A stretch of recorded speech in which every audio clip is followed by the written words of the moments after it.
Master Tenzin's Path, A Story of Detachment. Chapter 1, Meeting Under the Bodhi Tree. Master Tenzin was sitting in meditation under the spreading branches of an old lime tree when a young man approached him with an anxious expression on his face. His clothes betrayed wealth, but his eyes reflected deep dissatisfaction. "Master," the young man began hesitantly, "they say you know the secret of happiness. I have everything a man could want: a house, a car, a successful business, a beautiful wife.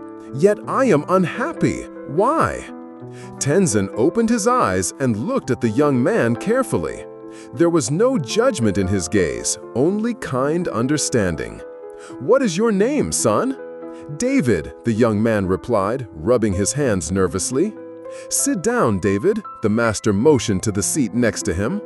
"I'll tell you an old story about a king who owned the greatest treasure in the world, yet he cried every night."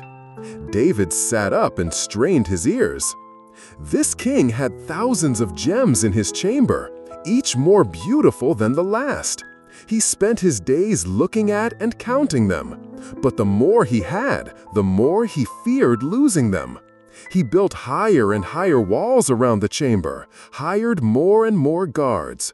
Finally, he was so afraid to leave his palace that he died there, lonely and unhappy, surrounded by his treasures. David frowned. "I understand, but what does my story have to do with this king? I'm not afraid." "Aren't you afraid?" Tenzin smiled. "What if you lose your job? What if your wife leaves you? What if you lose your house?" David's eyes widened, panic flashing across his face. That's exactly what I think about every night. How did you know?" "Because I know the nature of the human mind," the master replied calmly. "The ancient teachings say that the root of suffering is ignorance, which causes all the defilements of consciousness. This ignorance is nothing more than clinging to oneself and to the world." David leaned closer. "Ignorance? But I know what I want." "That's the problem," Tenzin nodded. "You think you know the way to happiness, but instead you only create more suffering. You are like a thirsty person who drinks salt water. The more he drinks, the thirstier he gets." The master stood up and looked at the sunset. "There are 4 truths, David, which, if understood, will free you from this cycle. There is suffering, there is a cause of suffering, suffering can be ended, and there is a path leading to the cessation of suffering." "Can you explain them to me?" David asked eagerly. "Come back tomorrow morning," Tenzin smiled. "Tonight, think about the king and his treasures, and ask yourself, what is the real difference between him and you?" As David walked away, the master returned to his meditation.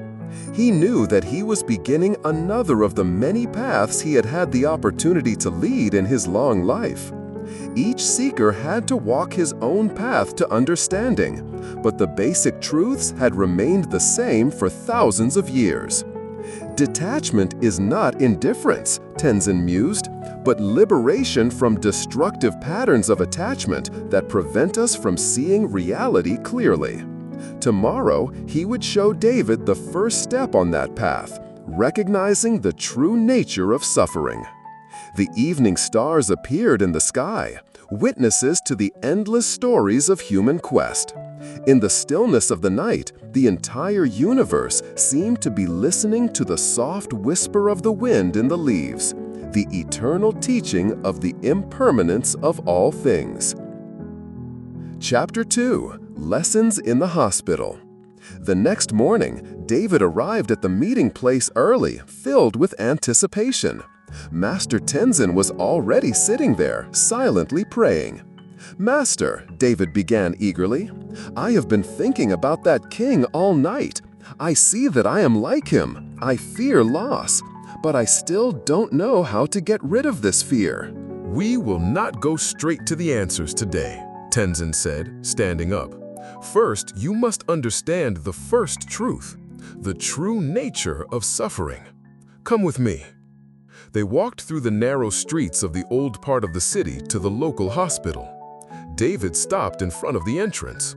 "Why here?" he asked uncertainly. "Because the truth cannot be hidden behind tinsel here," the master replied, and went inside. An elderly woman sat in the waiting room with a bandaged hand. Her granddaughter, a girl of about 10, held her good hand and cried softly. "Grandma, when will your hand be okay again?" the girl whispered. "I don't know, dear," the grandmother replied sadly. "The doctors say it may never be the same again." David watched the scene, feeling his heart sink. Tenzin noticed his reaction. "What do you see?" he asked quietly. "I see pain," David replied. "I see the grandmother suffering, and she suffers even more when she sees her granddaughter's tears." "And what else?" David looked more closely. In the waiting room sat a young man on crutches, a married couple who were obviously waiting for test results and whispering nervously to each other, an old man who sat alone and stared blankly ahead. "Everyone here is suffering," David realized. "But why are you bringing me here? It's normal. People are sick. It hurts." "Yes," Tenzin nodded.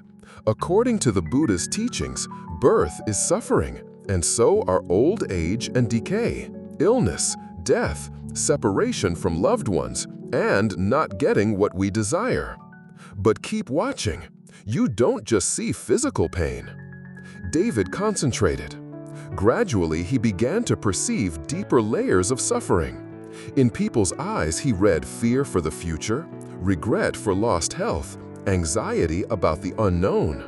The young man on crutches suffered not only from the pain in his leg, but from the frustration of not being able to do what he used to.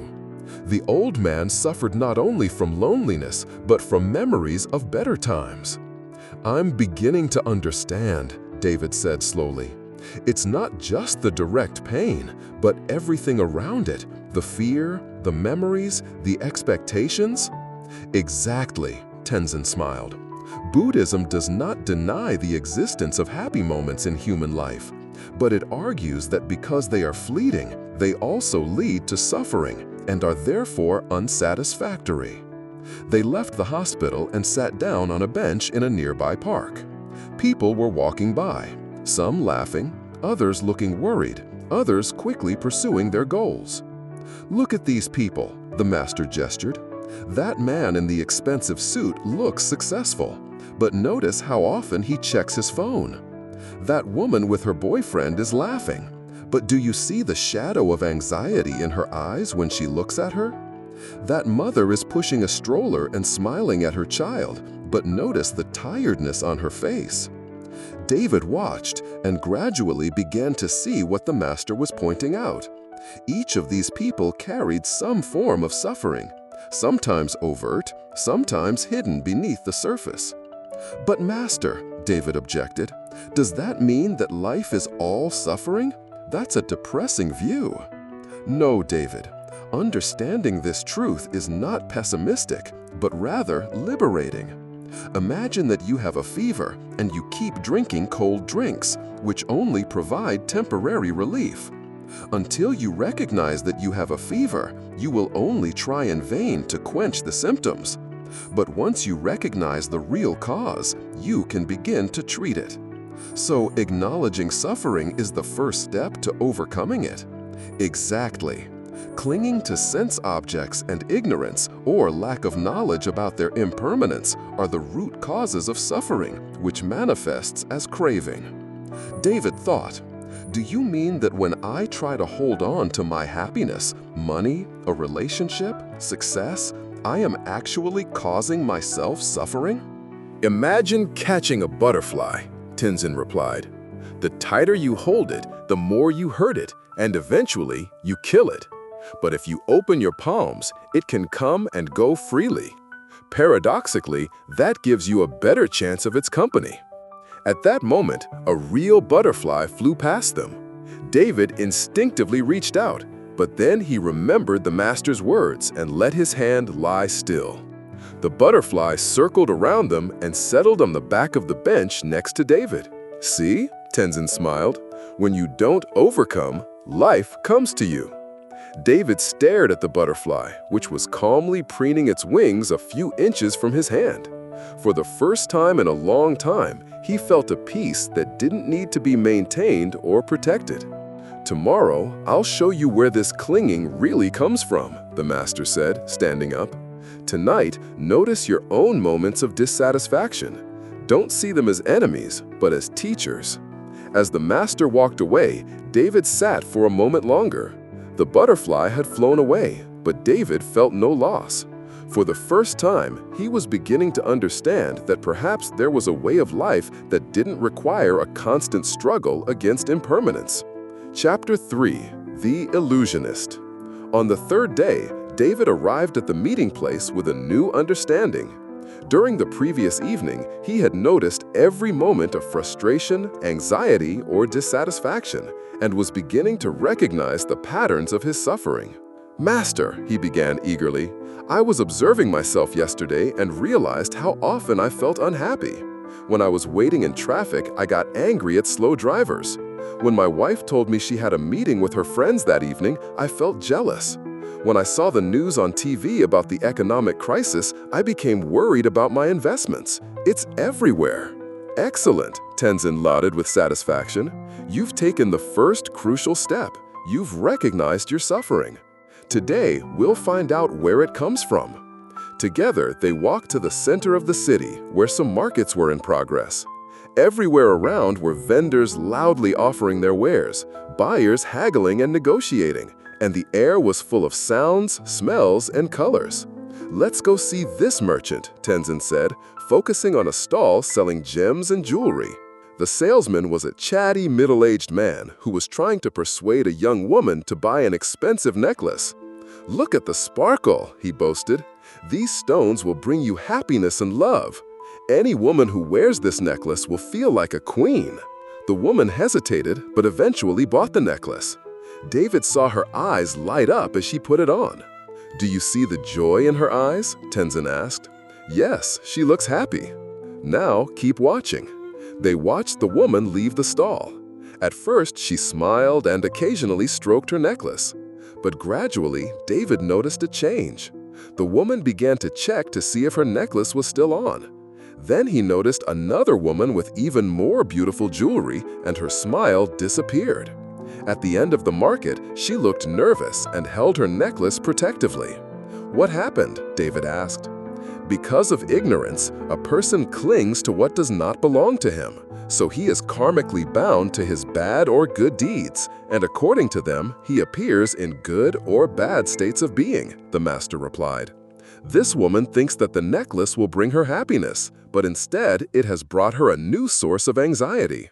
They moved to another stall where an old man was selling old books. Unlike the jewelry seller, this seller was calm and silent.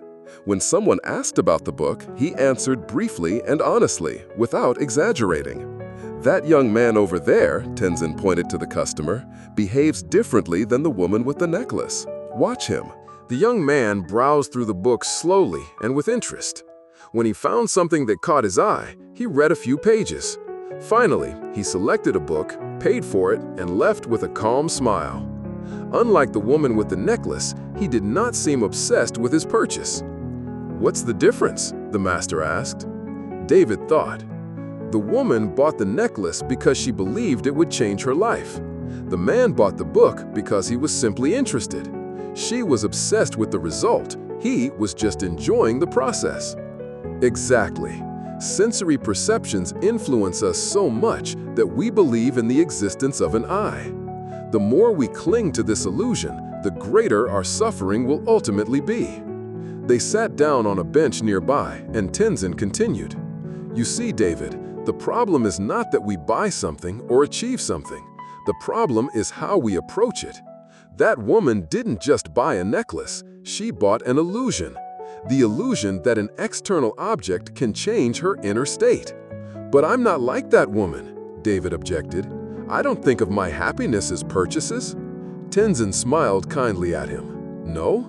What about your house, your car, your job, your relationship? Don't you expect these things to bring you happiness and a sense of identity? David felt heat rising in his face. That's different. These are important things. They are important, the master agreed. But the question is, do you cling to them? Do you define yourself by them? What happens to your sense of who you are when you lose them? David reflected on his daily life. He realized how much time he spent worrying about his possessions, his career, his image. How much energy he devoted to keeping everything in its place. "You say I'm like the woman with the necklace," he said slowly. "Only my necklaces are bigger and more expensive." "I'm not here to judge you, David," Tenzin said gently. "I'm here to show you the way out. We've all been like that woman once.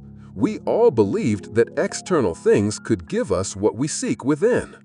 At that moment, a homeless man walked past them with a plastic bag full of his belongings. David noticed how nervously he was guarding his bag and how suspiciously he looked at the others.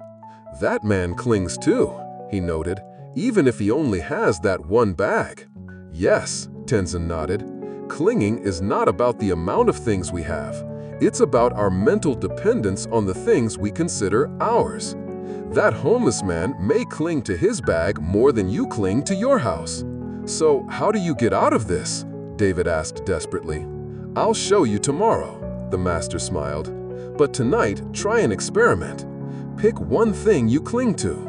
Nothing dramatic, maybe your favorite coffee mug or your habit of checking your email.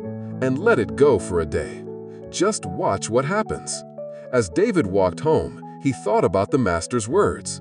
He realized that he had built his entire life on the assumption that happiness came from outside, from success, from possessions, from the recognition of others.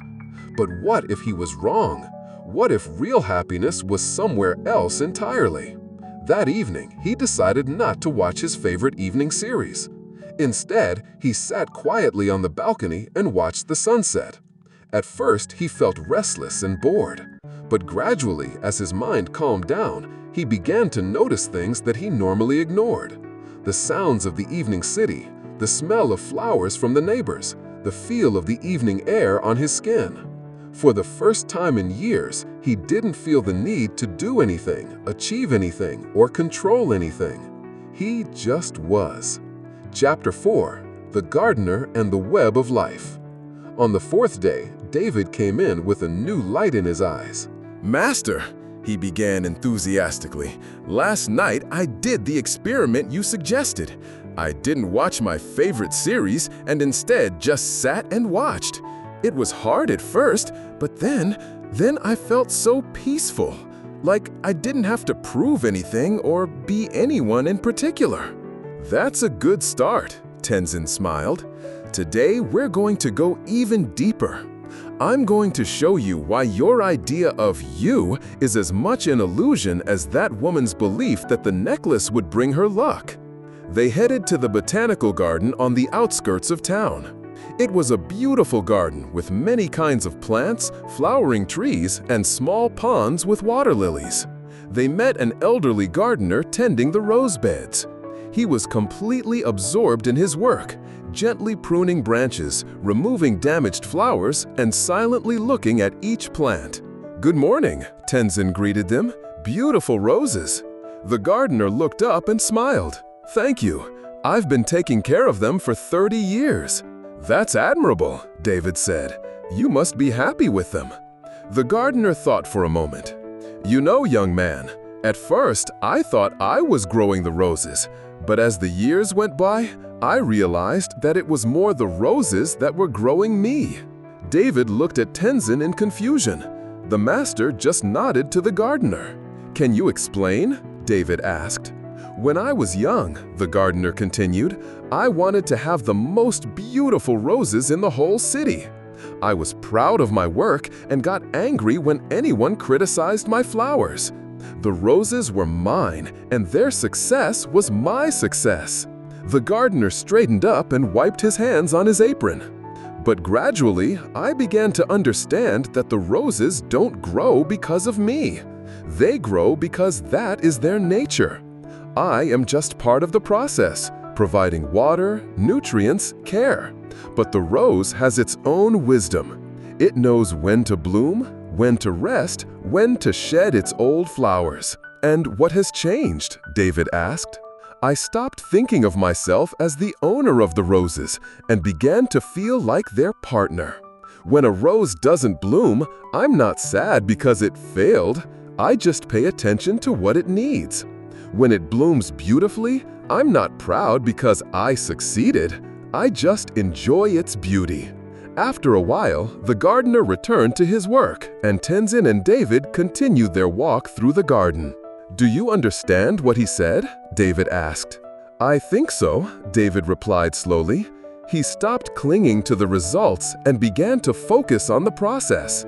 "That's part of it," Tenzin nodded, "but it's something deeper. By understanding dependent origination, it is possible to understand the impersonal nature of all phenomena in the world." They stopped at a small pond with water lilies. Tenzin pointed to one of the flowers. "Look at that water lily. What is it made of?" "From petals, from stem, from roots." "And what are petals made of?" "From cells. And cells? From molecules. And molecules? From atoms." "And where is the water lily?" Tenzin asked with a smile. David looked at the flower with a new look. Water lily. Water lily is just a name for the arrangement of all those parts, but it doesn't exist in itself. Exactly. In the world of dependent origination, concepts like being, personality, man, woman, soul, and anything that gives the idea of permanent existence are just conventional terms, necessary for the purposes of communication in the world, but without real content. Tenzin picked up a stone and threw it into the pond. The circles spread across the surface. "See those circles? Where does one begin and the other end? And what caused the circles? The rock, the water, gravity, or the movement of my hand?" David watched the expanding circles. Everything is connected. One circle arises from the previous one and at the same time creates the next. And everything was needed: the rock, the water, your movement. "Now imagine that each of us is like one of those circles," the master said gently. "We arise from previous conditions, parents, culture, experiences. We influence other circles around us, but there is no solid, separate circle that exists on its own." David sat down on the bench and held his head in his hands. That's incredible. Are you saying that I don't actually exist?" "I'm not saying you don't exist," Tenzin replied, sitting down next to him. "I'm saying you don't exist as you think you do. You exist as a process, as a stream of experience, as a temporary arrangement of thoughts, emotions, and perceptions. But there is no fixed, unchanging David there, separate from the rest of the world." "But that's scary," David cried. "If I'm not me, then who is afraid? Who is suffering? Who is seeking happiness?" Tenzin smiled understandingly. "That's a natural reaction. But tell me, is it better to live in an illusion and suffer, or to know the truth and be free?" A cat appeared in front of them, silently tracking a bird. David noticed how completely focused it was on the present moment, not worrying about the past, not making plans for the future, just being here and now. "Look at that cat," Tenzin said. "It has no idea of itself as a separate entity, yet it functions perfectly. In fact, that is why it functions so harmoniously. So, when I understand that I am not separate from the rest of the world, will I be freer?" Imagine that you have lived your whole life in a small cage, thinking that it is the whole world, the master replied. One day, someone opens the door and shows you that the cage is just a small part of a vast garden. Have you lost your cage, or have you gained freedom? David looked at the roses, the pond, the trees. For the first time, he was beginning to see how everything was connected. The bees pollinating the flowers, the trees providing oxygen, his own breath connected to the air around him. "I am beginning to understand," he said slowly. "When I do not consider myself separate from everything else, I do not have to worry so much, because in reality, I have nothing to lose. Everything is part of the same process." "That is a profound understanding," Tenzin nodded. "And tomorrow, I will show you how to apply that understanding to your daily life." As they walked back from the garden, David noticed things he had not noticed before. How his footsteps resonated with the earth, how his breath blended with the air around him, how his thoughts arose and passed like waves on a lake. That evening, as he sat at home, for the first time, he did not feel lonely. Instead of feeling isolated, confined to his own body and mind, he felt part of something much larger and more beautiful. Chapter 5. The Dance Teacher and the Art of Letting Go. On the fifth day, David and Master Tenzin met at the local cultural center, where classes were being held on various arts. Inside, the sound of music and footsteps could be heard. "Today, you will learn to apply what you have understood in practice," Tenzin said, leading David inside. A dance class was taking place in one of the halls. The teacher was an elegant woman in her 50s who performed complex movements with grace and ease. Her students, of all ages and abilities, tried to imitate her. David noticed one student, a young man, who was clearly struggling. He was tense, controlling every move, and sighing in frustration when something went wrong. "I can't do it," he finally shouted. "I just can't do it." The teacher approached him with a calm smile. "Tomash, what are you doing wrong?" "I'm trying, but I just can't," he replied in frustration. And that's the problem, she said kindly. You're trying too hard. Dancing isn't about control, it's about letting go. Tomash looked at her in confusion. How can I let go? I want to learn to dance. Look at Maria. The teacher pointed to an older woman who was dancing with amazing ease. She started a year ago too, and was even more nervous than you. But she learned something important. Maria, a smiling woman in her 60s, came up to them. What did I learn? Tell Tomas how you overcame your nervousness. Maria laughed. I stopped trying to be perfect. I stopped being afraid of looking stupid. I just started feeling the music and letting my body move on its own. But how? Tomas insisted. The process of knowing oneself and the world is understood in Buddhism as a process of depersonalization, and this is considered the only way to be free from suffering, Tenzin whispered to David. Watch how the teacher explains it. Marie showed Tom her approach. I first realized that when I dance, there is no Mary who dances, there is just dancing. The music, the movement, the breath, everything flows into one. The teacher nodded. Exactly. When you stop clinging to the idea of yourself as a good or a bad dancer and just let yourself be a part of the music, dancing becomes natural. Try it again, Tom, she encouraged him. But this time, close your eyes, forget about how you look, and just feel the music. Tom hesitantly closed his eyes. At first, he was still tense, but gradually his movements began to relax. He stopped controlling each step and began to respond to the rhythm. Within a few minutes, he was dancing with much more grace. Can you feel the difference? The teacher asked. Tom opened his eyes in amazement. It's as if I'm not the one dancing. It's as if the music is guiding me. David watched this transformation with growing understanding. Tenzin leaned over him. In Buddhism, knowing the state of things leads to detachment from all things, because the true state of things in the world is precisely their impersonal character. After class, David and the master sat in the cafe next to the studio. I understand, David said enthusiastically. That Tomas held on to the idea of himself as a dancer. When he let go, he could dance naturally. And do you see the parallel in your life? Tenzin asked. David thought about it. I guess so. I hold on to the idea of myself as a successful businessman, a loving partner, the owner of a beautiful house. And because of that, I'm constantly trying to control and maintain these roles. And what happens when you let go of these ideas? Will I be freer, like Thomas when he stopped controlling his dance? Let's try it, Tenzin suggested. Detachment leads to the liberation of knowing oneself and the world, which leads to detachment from oneself and the world.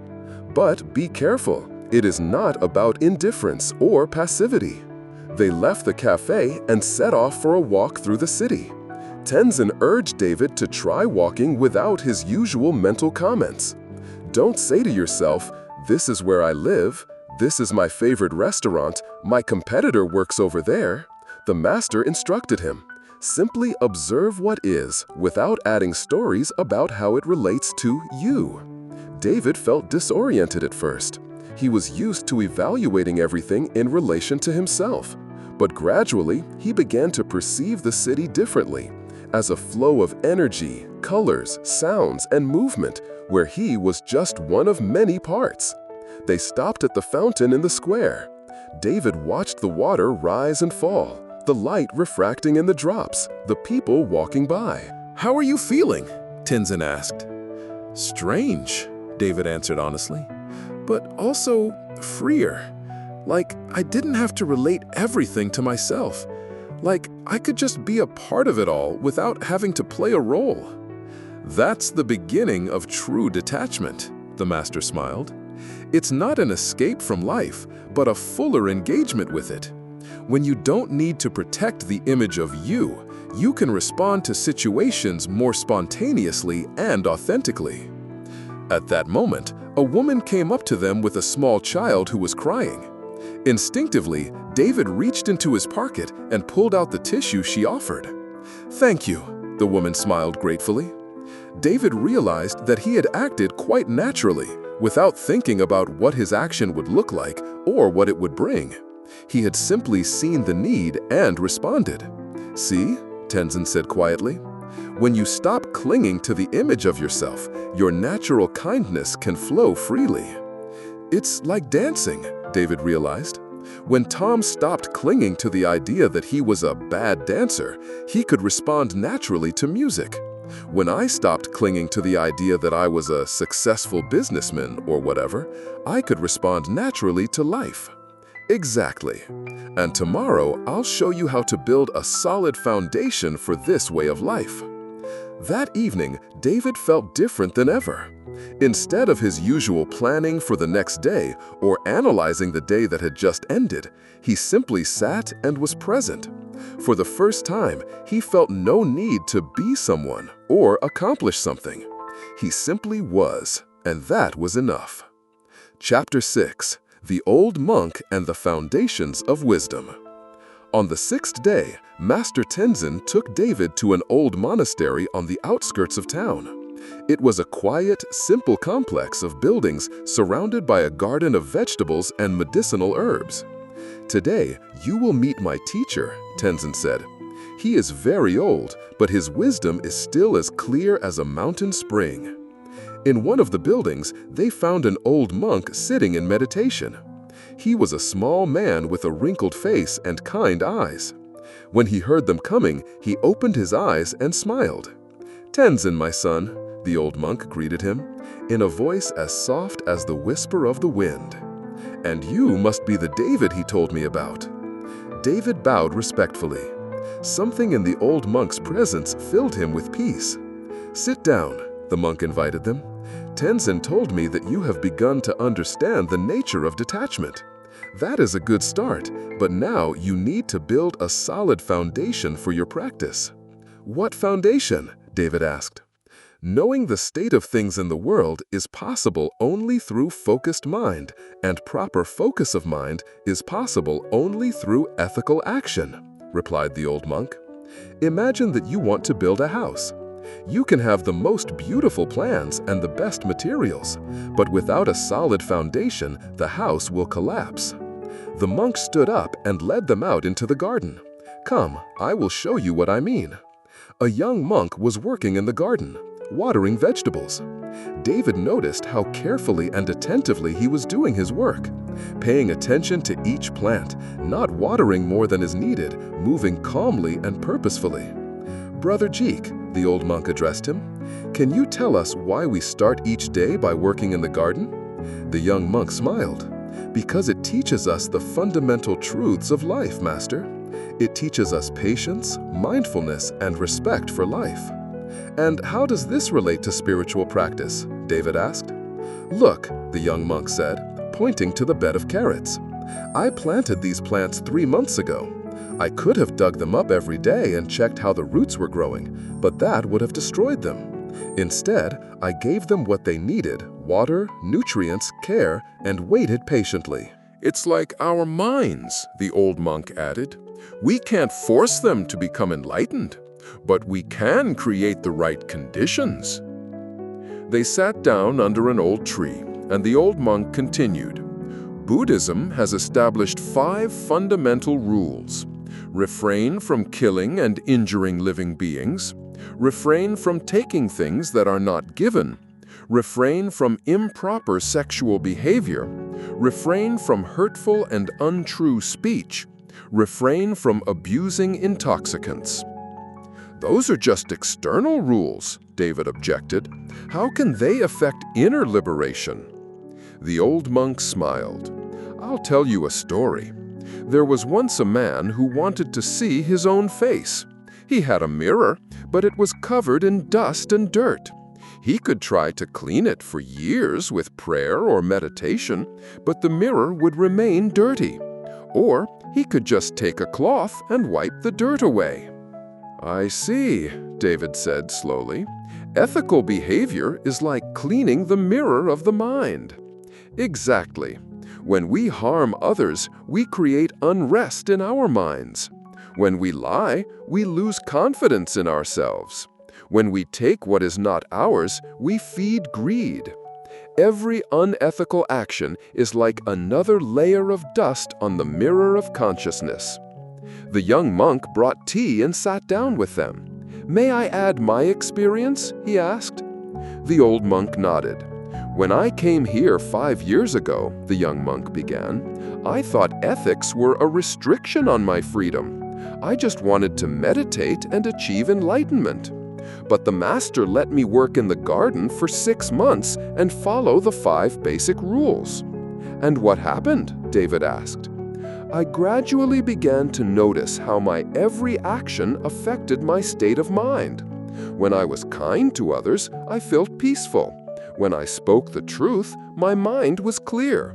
When I respected the property of others, I felt no anxiety." The old monk nodded with satisfaction. "You see, ethics is not just about following rules. It is about understanding the laws of the mind. Our present circumstances are the result of past actions, and our present actions shape future circumstances." "Is that karma?" David asked. "Karma is not fate or punishment. It is simply the law of cause and effect in the realm of moral actions. If you sow a carrot seed, you will not grow a tomato. Likewise, if you sow a seed of kindness, you will not grow hatred." David reflected on his daily life. "So, if I am dishonest with customers at work, will that affect my ability to be at peace?" "Sure," the young monk replied. "I noticed it very quickly. When I cheated or lied, even in small things, my mind would be restless for days." "On the contrary," the old monk added, "when we cultivate positive qualities, kindness, compassion, generosity, truthfulness, we create space in the mind for wisdom and peace." He pointed to a small pond in the corner of the garden. "Look at this water. When it's still, you can see the reflection of the moon in it. But when you throw stones into it, unethical actions, the water ripples and the reflection disappears." So ethical behavior isn't just about being a good person, David realized. It's about the practical preparation of the mind for deeper understanding. "Yes," the old monk smiled. "And it's not just about the big things. It's about the everyday little things. how you talk to a shop assistant, how you behave in a traffic jam, whether you keep the promises you make.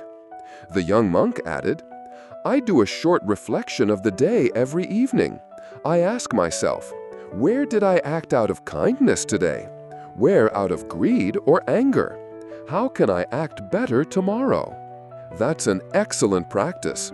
Cultivating positive qualities is not just about refraining from negative actions, but about actively developing wisdom and compassion. It was getting dark, and the old monk invited them to an evening meditation.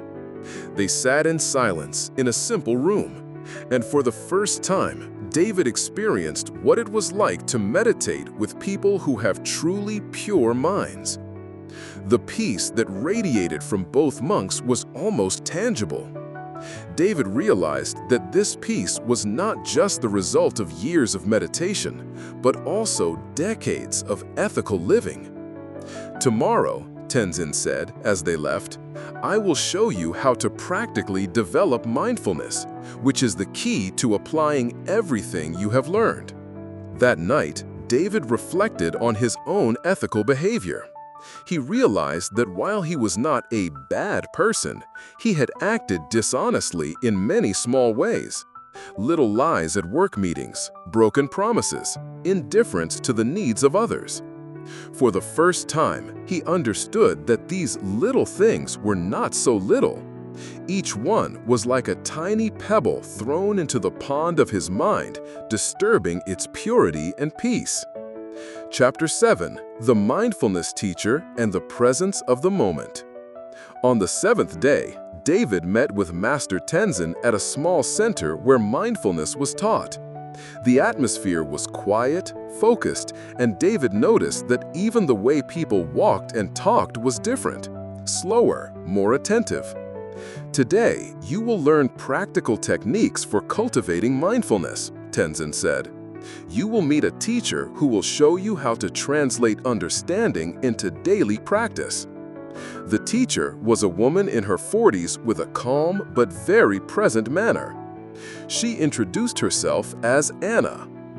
Right mindfulness means that the noble disciple focuses his attention steadily on the body, on the feelings, on the mind, on the Dharma, with zeal, with clear understanding, and with a vigilant presence, abandoning greed and disgust in relation to the world.